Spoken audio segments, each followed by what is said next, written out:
We continue with our reflections, and this day's reflections are on Jesus' heart for the poor.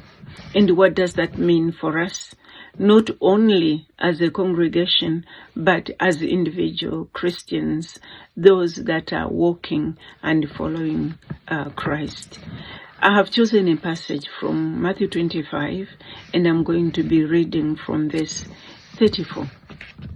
And it reads, "Then the king will say to those on his right, 'Come, you who are blessed by my Father, take your inheritance, the kingdom prepared for you since the creation of the world.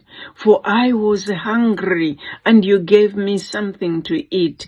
I was thirsty, and you gave me something to drink. I was a stranger, and you invited me in. I needed clothes, and you clothed me. I was sick, and you looked after me. I was in prison, and you came to visit me.' Then the righteous will answer him, 'Lord, when did we see you hungry and feed you, or thirsty and give you something to drink? When did we see you a stranger and invite you in, or needing clothes and clothe you? When did we see you sick on the prison or in prison and go to visit you? When, Lord?'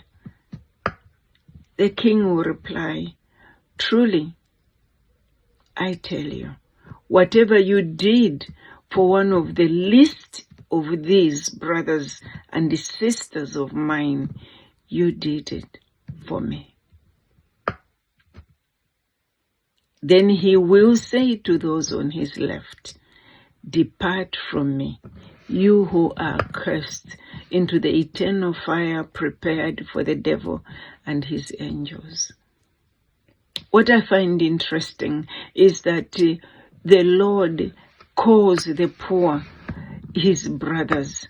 He calls those that are sick his brothers.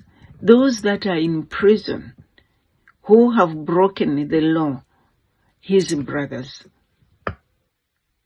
The least, he says, if you do anything to the least of these, if you give them even a cup of water, you have done it for me.